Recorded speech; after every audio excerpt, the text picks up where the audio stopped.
आज इस वीडियो के माध्यम से हम ध्यान का साधारण सिंपल अर्थ समझने की कोशिश करेंगे कि ध्यान क्यों किया जाता है और ध्यान करने से कैसे फ़ायदे होते हैं और क्यों होते हैं। अगर सारे ट्रेडिशंस को मिला के देखा जाए, चाहे वो बुद्धिज़्म में हो, जैनिज़्म में हो, पतंजलि के योग सूत्र में हो, या जो कंटेम्पलेशन की बात अद्वैत वेदांत में की गई है उसकी हो, ध्यान का अगर हम सिंपल सा अर्थ समझने की कोशिश करें तो ध्यान का मतलब है, मेडिटेशन का मतलब है कि खुद को सुख और दुख, पेन और प्लेजर, इन दोनों स्थिति से परे देखना। खुद को पेन में भी पेन से अलग देखना और खुद को सुख में भी सुख से अलग देखना। यही देख पाने की क्षमता का विकास ध्यान है। ध्यान के माध्यम से हम इसी क्षमता को, अपनी इसी स्थिति को जगाने की कोशिश करते हैं जहां हम अपने आप को सुख और दुख दोनों से अलग देख पाएँ। और अगर कभी एक बार भी ऐसी स्थिति बनती हुई मालूम होती है, अगर ऐसी स्थिति आपको दिखती है खुद में कि जब आप अपने आप को सुख से भी हट के देख पाओ या दुख से भी हट के देख पाओ। मन के बहुत सारे वेग होते हैं, कभी अच्छे वेग होते हैं, वेव तरंग, कभी बुरे दुख वाले वेव तरंग होते हैं। और ये नेचर ही ऐसा है कि ये दो तरंग बनते ही बनते हैं। कोई इंसान ये नहीं कह सकता कि सुख है तो सुख की ही स्थिति बनी रहेगी। ये एन और इंग के जैसा है कि कभी वाइट तो कभी ब्लैक। ये एक ही स्थिति का दो पहलू है, मतलब एक ही सिक्के के दो पहलू हैं। ये दोनों आपस में जुड़े हुए ही हैं। इनको हटा पाना मुश्किल है रियलिटी में। ये जहाँ जहाँ भी सुख की अनुभूति होती हुई मालूम होती है, वहाँ वहाँ उसके साथ दुख के जो इसेंस हैं वो सूक्ष्म भाव से छुपे हुए ही हैं। मतलब सटल रूप में उसमें दुख के भी कण मिले हुए हैं, वो अभी मैनिफेस्ट नहीं हुए हैं। मैनिफेस्ट जो हुआ है वो अभी सुख हुआ है, जो और कभी ऐसा समय जब बदलेगा तो मन के तरंग बदलेंगे और फिर दुख के भाव भी मैनिफेस्ट होंगे। ये साइकोलॉजिकल है और नेचर जो रियलिटी है ये ऐसे वर्क करती है कि आपको ये एक स्थिति में रहने से रोकती है, ये रोकेगी ही। मन ऐसा ही है कि वो एक स्थिति में बहुत देर तक रह ही नहीं पाता, वो ऊब जाएगा। अगर सुख भी आपको लंबे समय तक एक जैसा मालूम होने लग जाए तो भी आप उससे ऊब जाएंगे, और अगर दुख भी आपको एक जैसा मालूम होने लग जाए तो भी आप उससे ऊब जाएंगे। मन बदलता है, वो बदलता रहता है, वो उसका स्वभाव है। तो वो किसी एक चीज़ से, चाहे वो सुखी क्यों ना हो, मान के चलते हैं कि हमें किसी चीज़ को खाने में, उसके स्वाद में बहुत सुख की अनुभूति होती है, लेकिन लेकिन वो सुख की अनुभूति भी दुख में बदल जाएगी अगर उसी चीज़ को आप बहुत लंबे से करने लग जाएं। तो शरीर की ज़रूरत जो पैदा होती है भूख के कारण और खाने के अभाव के कारण, उस अनुभव के कारण हमें कुछ पल खाना अच्छा लगता है, लेकिन जैसे उसकी ज़रूरत भर जाए, ख़त्म हो जाए, उसकी ज़रूरतों का निवारण हो जाए, हमने उतना भोजन उसको दे दिया, फिर हम स्वाद के लिए भोजन करते हैं कि उसमें जो स्वाद, जो भोजन के साथ स्वाद एसोसिएटेड है, वो तो भोजन तो पेट में जाएगा और वो उसका काम है शरीर के लिए ऊर्जा बनाना। बट उसके साथ जो भोजन लेने में हमने एक एसोसिएशन जीव के माध्यम से, यहाँ के न्यूरॉन्स हमारे मन में जो तरंग उत्पन्न करते हैं, इलेक्ट्रिकल इम्पल्स उत्पन्न करते हैं, उससे एक स्वाद की अनुभूति होती है। तो अगर पेट का भूख शांत हो जाए तो उसमें स्वाद के लिए भी हम कभी कभी बहुत सारी चीज़ें कंटिन्यू करते हैं, खाते चले जाते हैं, लेकिन वो स्वाद फिर फेड मतलब ढलता हुआ मालूम होगा, और एक स्थिति ऐसी आएगी जब वही खाना आपके लिए उल्टी आपको कोई परोस दे तो आपको उल्टी आने जैसी स्थिति हो जाएगी। आप उसको प्रोलॉन्ग नहीं कर पाओगे, कोई नहीं कर पाता है। तो मन उन चीज़ों से उतना ही प्रभावित होता है जितनी उसकी अंदर उसके लिए आवश्यकता या एक इम्पिटीनेस क्रिएट हुई है, जितनी उसको उसकी ज़रूरत है, फिर उसी चीज़ से वो ऊब जाएगा। बात सिर्फ खाने की नहीं है, जीवन के किसी भी आयाम में किसी भी वस्तु को लेके और किसी भी स्थिति को लेके आप इसको जोड़ सकते हैं कि आपको जब भी कुछ भी मिला तो वो अगर अत्यधिक मिलने लगे, जितनी ज़रूरत हो उससे अगर अधिक मिलने लगे, तो मन फिर उससे ऊबने लगता है और फिर वो डिफरेंट डाइपोल क्रिएट करने की कोशिश करता है। और वो डाइपोल क्या होता है? दुख का डाइपोल होता है कि अब क्या, ये तो मिल गया, अब क्या। अब भी एक खालीपन मन के लेवल पे बना रहता है, और वही खालीपन फिर दुख को आकर्षित करता है कि इसको अब क्या चाहिए, क्या मिलेगा। तो इस चीज़ का उपाय हम जीवन में ऐसे करते हैं कि हम हमेशा भागते रहते हैं कि मन को कभी स्थिर होने की क्या कहते हैं, स्थिति ही नहीं देते हैं कि वो स्थिर होकर देखे कि वो ऊब रहा है कि नहीं। एक चीज़ से मन भरा हो तो दूसरी चीज़ के पीछे, दूसरी चीज़ से भरा तो तीसरी चीज़ के बच्चे, कभी भोजन किया, कभी भागे, कभी घूमा, कभी इससे मिले, कभी उससे मिले। तो ये क्रियाकलाप हम कंटिन्यू रखते हैं, और उसके साथ जो दुख आते हैं उससे हम पलायन, भागने की स्थिति पैदा करते हैं कि चलो उसको छोड़ो, हटाओ, वहाँ से निकलो और दूसरे चीज़ों में लिप्त हो जाओ।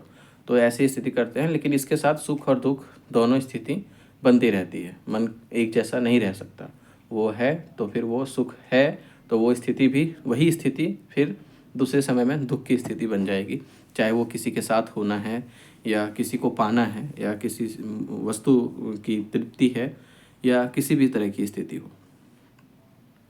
तो जो हमारे विदुषी लोग थे, जो हमारे ज्ञानी लोग थे, उन्होंने जब देखा कि इसका क्या उपाय है, कि कैसे फिर हम ये जो तरंग हैं ये कभी सुख की अनुभूति कराते हैं तो फिर कभी दुख में बदल जाते हैं, ये वस्तु की स्थिति ऐसी है, वस्तु का नेचर ऐसा है कि उससे आप बहुत देर तक सुख की अनुभूति नहीं कर पाएंगे, तो फिर इसका क्या उपाय निकाला जाए। तो उन ज्ञानियों ने अपने अंदर जाके देखा कि कैसी कैसी स्थिति है, कौन है जो अपने अंदर अनुभव करता है, और उसके अनुभव के कितने श्रेणियां हैं, कितने लेयर्स हैं, कि वो कहाँ जाके तृप्त होना चाहता है और क्या पाना चाहता है, कब कब ऐसी स्थिति बन जाए जब वो डमाडोल की स्थिति में ना रहे, इधर से उधर करने की स्थिति में ना रहे, बट वो शांत हो जाए, वो बिल्कुल स्थिर हो, चाहे परिस्थितियाँ, मन की परिस्थितियाँ और बाहरी परिस्थिति, बाहरी जो कंटेक्स्ट हैं वो कैसा भी रहे, वो कैसे अपने आप में स्थिर होने की कोशिश कर सकता है या स्थित होने की स्थिति को पा सकता है।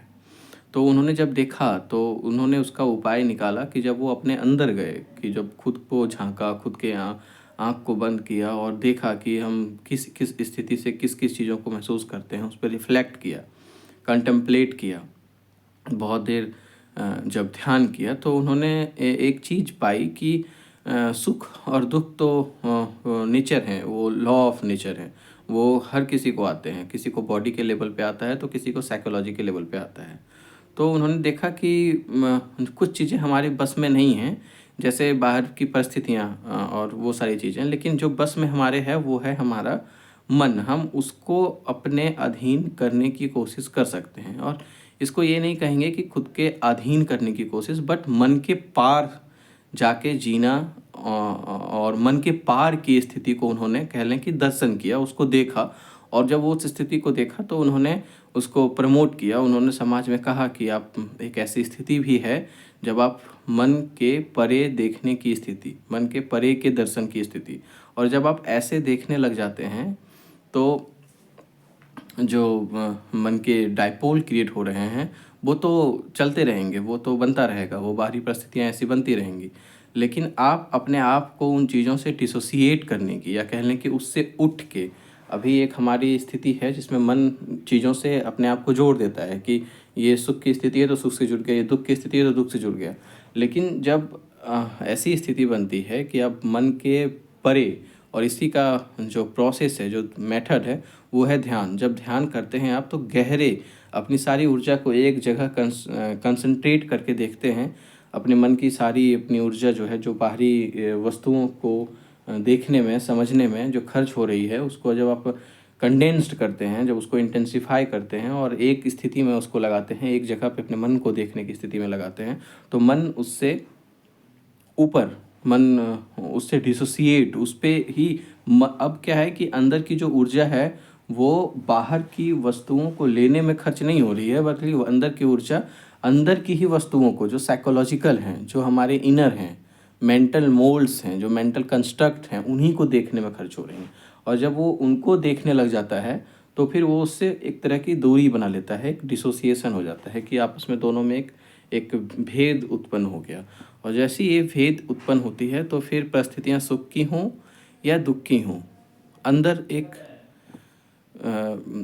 प्रवाह, एक फ्लो शांति की चलती रहती है।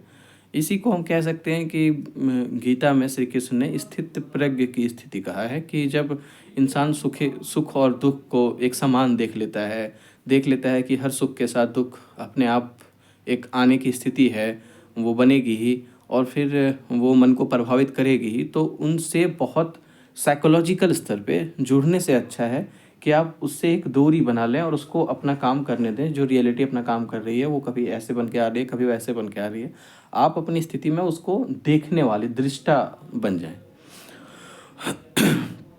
एक बार जब आप ऐसी स्थिति देख लेते हैं ध्यान के माध्यम से, तो फिर आप उन चीज़ों में एक आपको इंसाइट, ऐसे एक प्रज्ञा, ऐसा ज्ञान नहीं है कि ये इन्फॉर्मेशन नहीं है कि हाँ मैं जान गया हूँ कि उसको मैं ऐसे देख लूँगा तो वो स्थिति मैं उसको कंट्रोल करने लग जाऊँगा या फिर वो चीज़ें मुझे प्रभावित नहीं करेंगी। वो अभी करेंगी, वो करेंगी ही, प्रभावित करेंगी, क्योंकि उससे हम जो हैं, वो हमारा जो रहने का तरीका है, मन का जो तरीका है, वो एसोसिएट करता है। और जब वो किसी को अपनी स्थिति मान लेगा, जब वो अपनी किसी को अपना मान लेगा, तो उससे प्रभावित वो होगा ही होगा। क्योंकि अभी हमें इसका ज्ञान ही नहीं है कि हम जो हैं वो उन परिस्थितियों स्थितियों से अलग हैं। तो उसी का एक तरीका ध्यान है, जब हम देख लें कि हम जो हैं, जो हम मूल हैं, जो हमारा मूल है, वो इससे और गहरे है।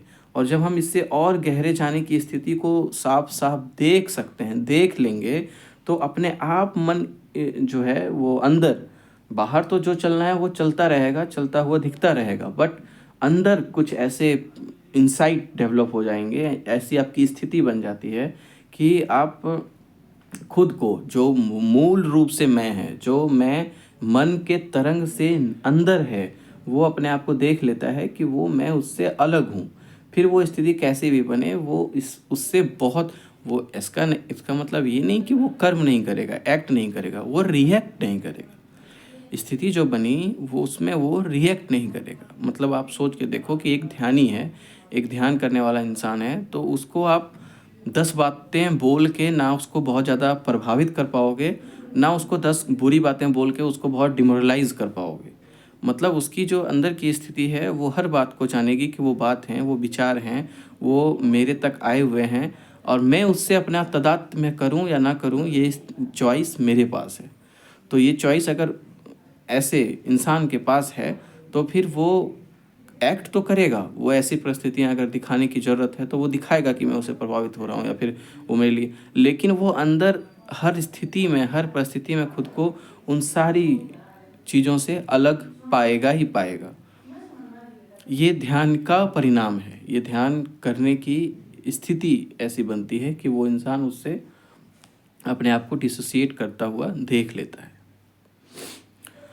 जैसे कभी अगर हम देखें तो अपन जो ज्ञानी होते हैं, जो ऋषि महात्मा होते हैं, या जो, क्योंकि हमारे पास आसपास ऐसे लोगों की एग्जाम्पल नहीं है, वो नॉर्मल लाइफ में भी ऐसे लोग होते हैं, लेकिन उनका हमें, उनकी जो है वो मैग्नीफाई करके पर्सनैलिटी हमें बताई नहीं जाती, हम उसको पढ़ते नहीं। तो जो हमारे पास ज्ञान अभी है, जैसे हम जिनके बारे में सुनते हैं, तो वो चाहे वो बुद्ध जैसे लोग हों या कबीर जैसे लोग हों या महर्षि रमन जैसे लोग हों, मतलब ऐसे लोग तो नॉर्मल भी होते हैं, जो ध्यानी होते हैं, जो ध्यान करते हैं, मेडिटेशन करते हैं, लेकिन ऐसे एग्जाम्पल से हम समझ सकते हैं कि उनकी स्थिति कैसी होती है। उनको आप कैसे किसी बातों से प्रभावित करोगे, कैसे किसी बातों से उनको डिमोरलाइज करोगे, क्योंकि उनकी स्थिति जो है वो उससे तादात्म्य करने की स्थिति नहीं है, वो उससे परे एक दूरी बन जाने की स्थिति है।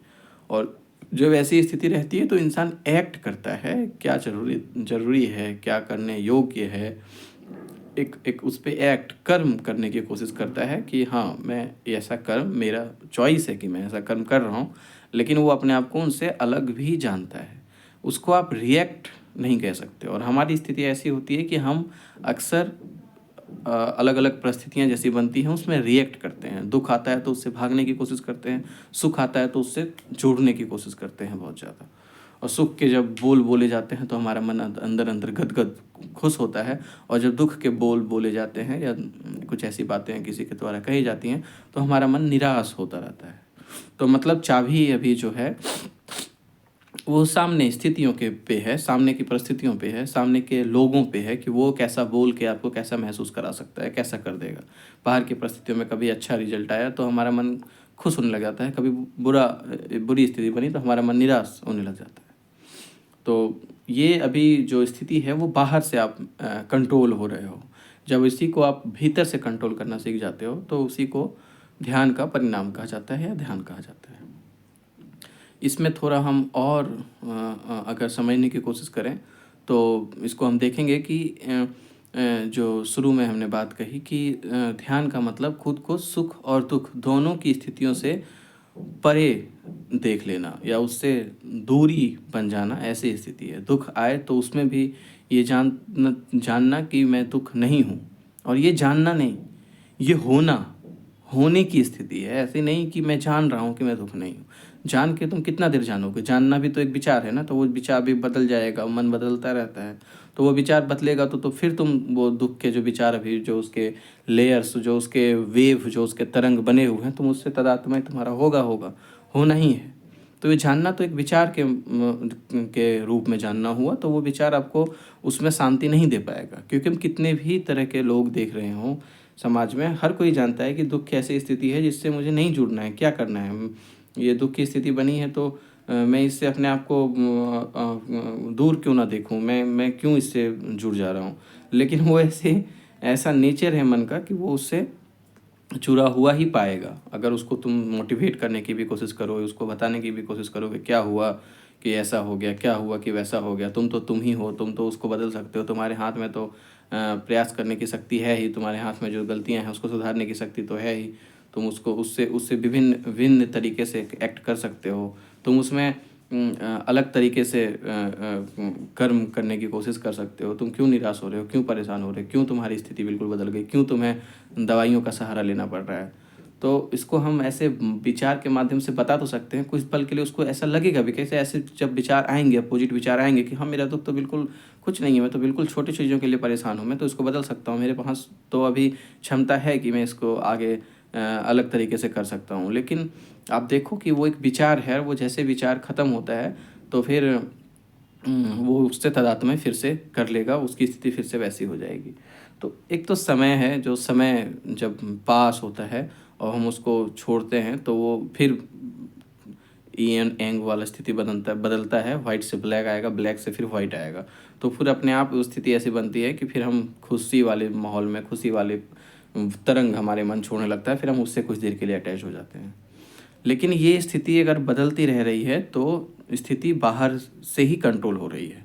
अगर आप इस स्थिति में खुद को अलग नहीं देख पा रहे हों तो आप कंट्रोल होगे ही होगे। कोई भी आपको कंट्रोल कर सकता है, किसी भी तरह की स्थिति आपको कंट्रोल कर सकती है।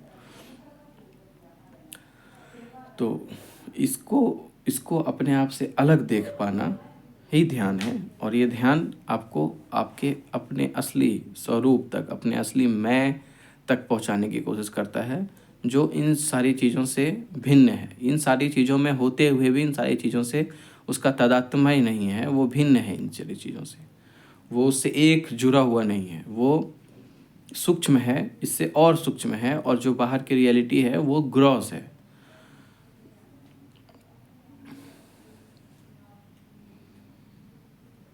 जैसे कोई भी वस्तु जब हमारे पास आती है जो हमें कभी सुख देते हुए मालूम होती है, वो वस्तु हमारा मैं नहीं है, वो वस्तु हमारे से बाहर है। हमने उससे अपने आप का जोड़ लिया कि वो अब मेरा हो गया, मेरे तक आ गया है। अब उसको मैं अपने तरीके से कंट्रोल कर सकता हूँ, यूज कर सकता हूँ, देख सकता हूँ, समझ सकता हूँ।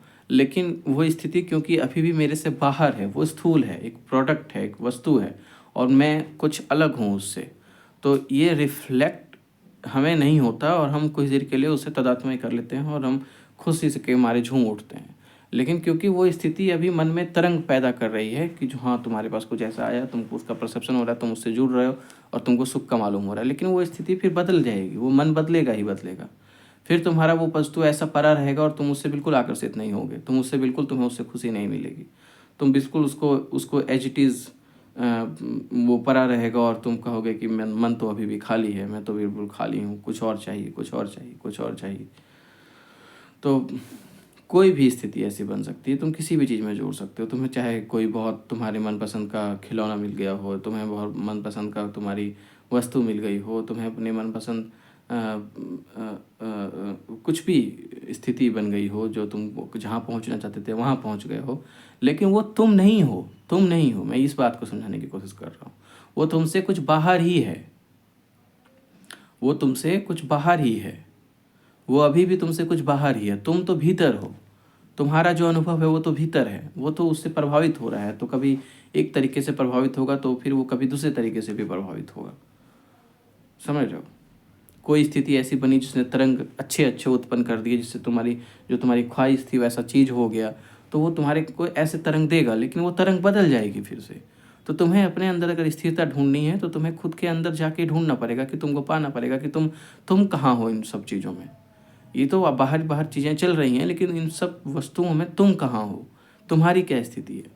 तो जब अपनी स्थिति को तुम थोड़ा भी रिफ्लेक्ट करने की करना आ जाए, अगर तुम्हें थोड़ी सी भी ये क्या कहते हैं, तुम्हें ये लाइट दिखने लग जाए कि तुम इन सब चीज़ से अलग हो, तो तुम्हारा वो तदात्म्य छूट जाएगा। और जैसे तदात्म्य छूट जाएगा तो फिर सुखे दुखे समय कृतवा लाभ लाभो जया जयो ततो युद्धा से अर्जुन। समझ रहे हो? तो फिर सुख दुख ऐसे पास होते रहते हैं, चलता रहता है, तुम्हारा भी कर्म चलता रहता है जो तुम्हारी प्रेरणा है। लेकिन वो स्थिति तुम्हें कंट्रोल कर ले, तुम्हें बिल्कुल एकदम छीन कर दे, तो या तुम्हें बिल्कुल एकदम तुम्हारे मैं को बिल्कुल पुष्ट कर दे, वो दोनों स्थिति आपस में एक्सट्रीम की स्थिति है। वो दोनों स्थिति एक इधर है, एक इधर है। बीच में जो खड़ा हो जाना होता है, जो मिडिल पाथ, मध्यम मार्ग जिसको बुद्ध कहते हैं कि ना तुम इधर हो ना तुम इधर हो, तुम इन दोनों से अलग हो, उसी को बुद्धिज़्म में मध्यम मार्ग कहा जाता है कि तुम बीच में हो। लेकिन तुम बीच में भी नहीं हो, तुम इन सब से अलग हो। ये चीज़ें यहाँ हो रही हैं और तुम यहाँ हो, ये चीज़ें यहाँ हो रही हैं और तुम इनसे भीतर और गहरे हो, और गहरे हो, और सूक्ष्म हो। यही ध्यान है। इसको हम समझ सकते हैं कि हठ योग में जो नाथ परंपरा है, उसमें हठ योग में क्या किया जाता है। हठ योग में खुद को, अपने शरीर को बहुत तरीके से उसको एक अलग अलग परिस्थितियों में डाला जाता है। बहुत तकलीफ देह स्थिति होती है। हम और आप हठ योग नहीं कर पाएंगे। हठ योग करने की स्थिति बहुत एक शरीर को बिल्कुल झकझोर देने वाली स्थिति होती है। धूप में खड़ा है तो धूप में बहुत देर तक खड़ा है, एक पैर पे खड़े हैं तो एक पैर पे खड़े हैं, हाथ और अपने शरीर को ऊपर करके हाथ के बल पे खड़े हैं तो बहुत सारी स्थिति ऐसी इतनी देर तक खड़े हैं, सर के बल पे खड़े हैं। तो वो सारी स्थिति क्यों है, वो सारी स्थितियों का क्या प्रयोजन है? उन सारी स्थितियों का प्रयोजन यही है कि तुम उन स्थितियों में जब शरीर इतनी तकलीफ झेल रहा होता है, फिर भी तुम ये जान रहे होते हो कि ये जानने की स्थिति होती है कि तुम ये जानो कि तुम वो जो स्थिति बन रही है वो शरीर की बन रही है और वो मन को प्रभावित कर रहा है, लेकिन तुम उनसे अलग हो। तभी तो कोई इंसान जब हठ योगी होता है वो उतनी सारी चीज़ों को झेल जाता है। वो उसको हमें अगर तुम्हें तुम्हारे हाथ के बल पे 1 मिनट के लिए भी खड़ा करने के लिए कह दिया जाए तो तुम तक तलमला जाओगे, मैं और तुम तलमला जाएंगे। लेकिन वो हठ योग एक एक प्रोसेस है, एक तरीका है खुद को उनसे अलग जानने का। इसका मतलब ये नहीं है कि हठ योग करके ही तुम ये जानो कि तुम उससे अलग हो।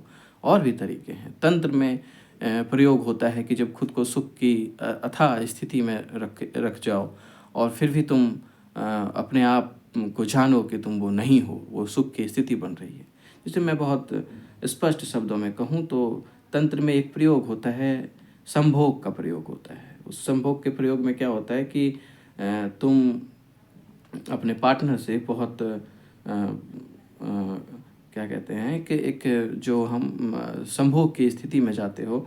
और तुम अगर देखो तो जीवन में जो प्लेजर के क्षेत्र हैं, उन प्लेजर्स में जो एक्सट्रीम प्लेजर है फॉर नॉर्मल ह्यूमन बींग्स, हम जैसे लोगों के लिए जो एक्सट्रीम प्लेजर का स्रोत है, वो क्या है? वो संभोग है। वो हम जैसे नहीं, वो तमाम तरीके के लोग हों। गांधी तो अपने पूरे जीवन संभोग से परेशान रहे, संभोग से एक्सपेरिमेंट करते रहे। तो जो संभोग की स्थिति है, तो संभोग में स्थिति में इंसान दो चीज़ें करता है। एक वो करता है कि अपने आप को दबा दे, बिल्कुल सप्रेस्ड कर दे कि मुझे तो ये करना ही नहीं है, ये तो गलत है, उसके प्रति एक निगेटिव बिलीफ्स बना ले। तो फिर वो एक एक तरह का ब्रह्मचर्य हुआ, लेकिन वो असली ब्रह्मचर्य नहीं है, क्योंकि तुमने अपने आप को कहीं ना कहीं झूठ और मायनों से और बिलीफ से खुद को उससे दूर करने की कोशिश की है। खुद के प्रति एक विपरीत बिलीफ बनाई है कि नहीं, ये नहीं, ये नहीं, ये नहीं करना है, ये नहीं करना है, ये नहीं करना है। तो जो तुम कहोगे कि ये नहीं करना है, ये नहीं करना है, तो उसके साथ एक अपोजिट डाइपोल तो क्रिएट हो रहा है ना, कि ये करने योग्य तो था जो तुम नहीं कर रहे हो, ये करने योग्य तो था जो तुम नहीं कर रहे हो, क्या ये किया जा सकता था जो तुमने नहीं किया। तो एक विपरीत डाइपोल क्रिएट हो रहा है।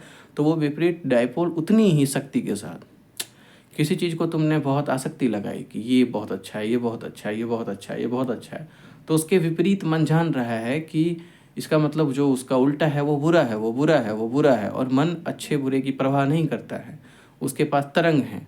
कभी जो तुमने अच्छे अच्छे अच्छे अच्छे बोल के किसी चीज़ को अच्छा अच्छा किया, तो मन के एक तरंग हुए, और उन्हीं तरंगों से मन ने सीख लिया कि उसके विपरीत जो है वो बुरा बुरा बुरा बुरा है, तो वो तरंग भी मन ऐसे छोड़ेगा। यही ना डगमग की स्थिति है। यही मैं जो रियलिटी की बात कर रहा था कि हर सुख के साथ दुख अपने इसेंस में, अपने बीज रूप में छुपा होता है। क्योंकि सुख वही है ना, कि ये अच्छा है, ये बुरा है, ये भेद करना ही सुख है। कि ये मिलना अच्छा है, ये मिलना बुरा है, ये होना अच्छा है, ये होना बुरा है,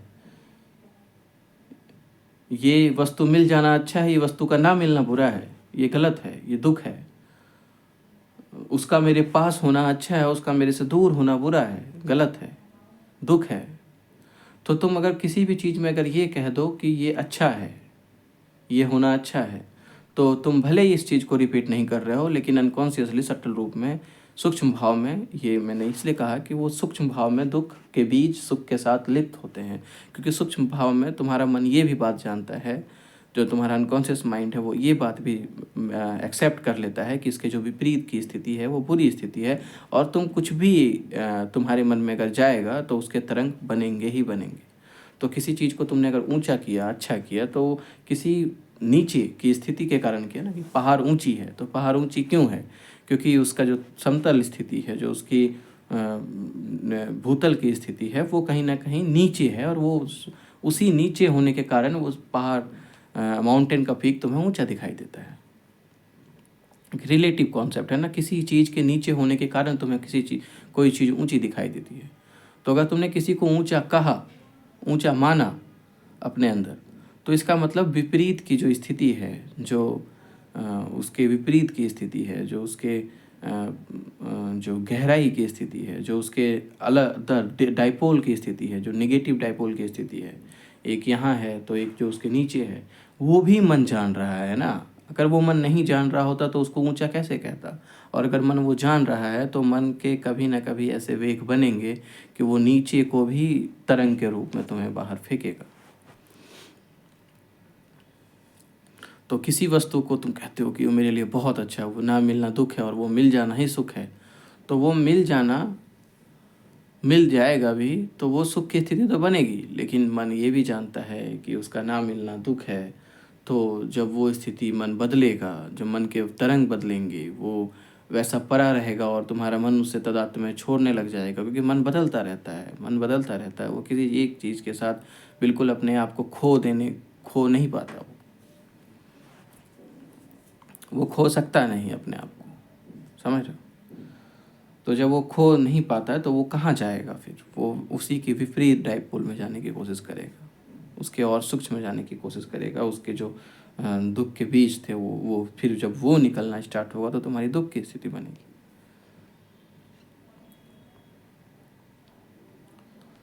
तो जो उपाय बताया गया है, वो ये बताया गया कि तुम इन दोनों से अलग हो, इन दोनों के मध्य में हो, बीच में हो, बीच में भी नहीं हो, वो एक लैंग्वेज का तरीका है। तुम इन दोनों से सूक्ष्म हो और इन दोनों के बियॉन्ड हो। बियॉन्ड मतलब एक चीज़ यहीं रह जाती है और दूसरी चीज़ यहीं। जैसे तुम्हारी एक वस्तु तुमसे अभी दूर है, वो बाहर है तुमसे और तुम उसके भीतर हो, तो वो दोनों के बीच में एक दूरी है। उसी तरह जब तुम्हारे मन में किसी चीज़ का तादात्म्य होता है और जो तुम हो वास्तविक, उन दोनों में भी एक दूरी है। तो उस दूरी को जब दिन तुम पहचानना सीख जाते हो तो फिर वो सुख दुख समय कृत्वा लाभ अलाभ हो जया जयो टाइप की स्थिति हो जाती है। फिर तुम एक्ट करते हो, रिएक्ट नहीं करते हो। तो जो मैं ये बात कह रहा था कि तंत्र में संभोग की प्रक्रिया चलती है कि उसमें जब इंसान का जीवन के क्षेत्र में जो सबसे एक्सट्रीम प्लेजर की स्थिति होती है वो संभोग की स्थिति होती है। तो उन संभोग को वो ये नहीं कहता कि उसके विपरीत कोई बिलीफ नहीं बनाता कि ये अच्छा और ये अच्छा नहीं है, ब्रह्मचर्य में रहना अच्छा है और ब्रह्मचर्य में नहीं रहना बुरा है। क्योंकि विपरीत बिलीफ बनाओगे तो उसके जो विपरीत डाइपोल हैं वो तुम्हें आके परेशान करेंगे, छेड़ेंगे ही तुमको। तो तुम उन दोनों की स्थिति में खुद को दूर देख लेते हो कि संभोग है भी और नहीं भी। उन दोनों से क्या मेरा लेना, क्या मैं उनसे वही हूँ? अगर मैं वही हूँ तो फिर मैं उससे कैसे दूर जा सकता हूँ, कैसे अलग हो सकता हूँ? लेकिन तो फिर वो ये जब प्रक्रिया में लिप्त होते हुए अपने पार्टनर के साथ, अपने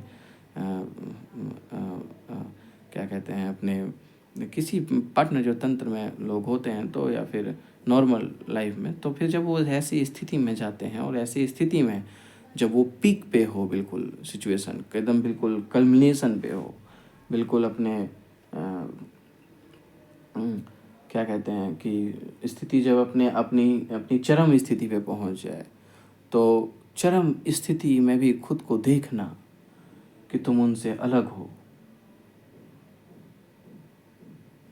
उस स्थिति में भी जानना कि प्लेजर का जब बिल्कुल अथाह स्रोत तुम्हें दिख रहा है कि अब तो बिल्कुल एक क्षण और प्लेजर ही प्लेजर मिलेगा, भले वो क्षणिक प्लेजर हो, लेकिन प्लेजर बिल्कुल कंडेंस्ड फॉर्म में, इंटेंसिफाइड फॉर्म में तुम्हें मिलने वाली है। तुम्हारी स्थिति ऐसी बन गई है मन की, बिल्कुल मन पूरा वो कह रहा है कि यही आखिरी स्थिति है, ये हो गया तो फिर सब हो गया, तुम तृप्त हो गए, तुम्हें सब लिप्त मिल गया। तो उस स्थिति में भी खुद को बिल्कुल शांत पाना, खुद को बिल्कुल निष्ठुर पाना, खुद को वहाँ से अपने आप को डिसोसिएट कर पाना, ऐसी स्थिति अगर तुम्हें दिख गई कि उतनी खतरनाक प्लेजर का स्रोत भी तुम्हें लुभा ना पाया, इसका मतलब तुम वो नहीं थे। अगर तुम वही होते तो तुम्हें वो फिर लुभा लेता, फिर तो वो तुम करते और वो उसके आखिरी कल्मिनेशन पे पहुंचते। लेकिन वो करते हुए भी तुमने अपने आप को उससे दूर देख लिया कि नहीं, प्लेजर तो अथाह है, प्लेजर तो बहुत है, मन को कुछ ऐसा मिल रहा है, महसूस हो रहा है जो जो उस जीवन के जो फील्ड हैं उसमें बहुत बड़ा मालूम हो रहा है। इतना प्लेजर मुझे कभी नहीं मिल रहा था, ऐसी स्थिति मेरी कभी नहीं बनी थी। लेकिन उस स्थिति में भी तुमने शांति में, किसी उत्तेजना के कारण नहीं, शांति में तुमने देख लिया कि तुम अभी भी इनसे अलग हो। अगर तुमने अपने आप को उस प्लेजर में, दुख में तो डिसोसिएट करना कहीं ना कहीं आसान भी होता है, जब बहुत सुख मिल रहा हो और उसमें डिसोसिएट कर पाना कि मैं उससे अलग हूँ, ये बहुत मुश्किल काम है, बहुत मुश्किल काम है। तो इंसान क्या करता है कि सुख को ही त्यागने देता है, सुख को ही निगेटिव करने लग जाता है कि वो सुख ही झूठा है, वो सुख ही गलत है। तो तुम उससे इस तरह से डिसोसिएट करते हो। लेकिन ये डिसोसिएशन कभी भी अंतिम डिसोसिएशन नहीं हो सकती, क्योंकि तुमने उसको एक डाइपोल बनाया ना। किसी चीज़ को गलत कहा तो किसी और चीज़ को सही कहोगे, किसी और चीज़ को सही कहा तो कोई और चीज़ उसके उल्टी गलत खड़ी है। तो वैसी स्थिति में खुद को देख लेना कि तुम उनसे अलग हो, तुम उनसे अलग अपने आप को अगर पा लेते हो, अलग देख लेते हो, दर्शन कर लेते हो उस स्थिति का, तो फिर वो स्थिति तुम्हारी अपनी स्थिति बन जाती है। फिर तुम्हें वो वेग, वो सिचुएशन, वो तरंग तुम्हें फिर उस तरह से परेशान नहीं करते हैं, वो उस तरह से उनका तादात्म्य नहीं होता है। तुम्हारी स्थिति एक फ्लो, एक शांति बहती रहती है अंदर, जो खुद को जानता रहता है। जानता मतलब वो जानना इन्फॉर्मेशन नहीं हुआ, मैंने कहा ना, वो विचार नहीं हुआ कि विचार जान रहा है। विचार जानेगा और विचार छूट भी जाएगा। वो ऐसी स्थिति है कि तुम वो हो गए हो, वो तुम्हारी होने की स्थिति है। और जब वो होने की स्थिति है तो बाहरी तरंग, आएंगे जाएंगे, अच्छे आएंगे बुरे जाएंगे, जो भी होगा, जो भी स्थिति बनेगी, वो तुम्हें प्रभावित नहीं करेंगे। तुम्हें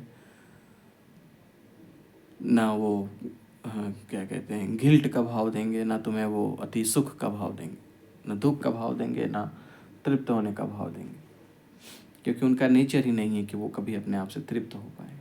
वो बदलता रहता है, वो ऐसे छन छन छन छन छन छन छन छन मोमेंटरी बुद्धिज़्म का जो है ना कि बदलाव, हर पल बदल जाना, हर पल बदल जाना, बदल जाना, बदल जाना, बदल जाना।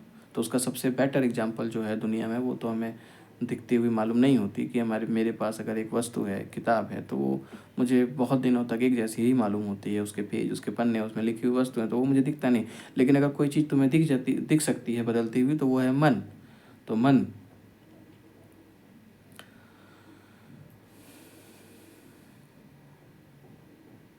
कबीर कहते हैं कि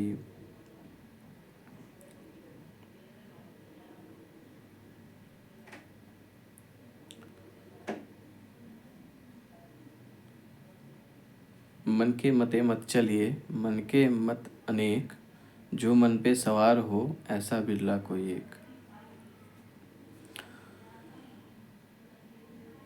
मन के मते मत चलिए, मन के मत अनेक, जो मन पे सवार हो ऐसा बिरला कोई एक। मन पे सवार होना यानी कि मन के परे जाना।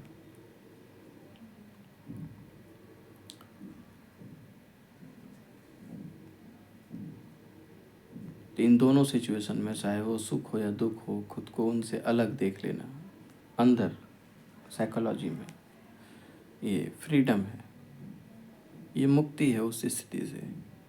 जब तक तदात्म्य है, जब तक वो महत्व रखता है,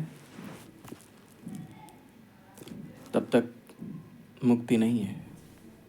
तब तक एक स्थिति के बाद दूसरी स्थिति, दूसरी स्थिति के बाद तीसरी स्थिति बदलती रहेगी, बदलती रहेगी।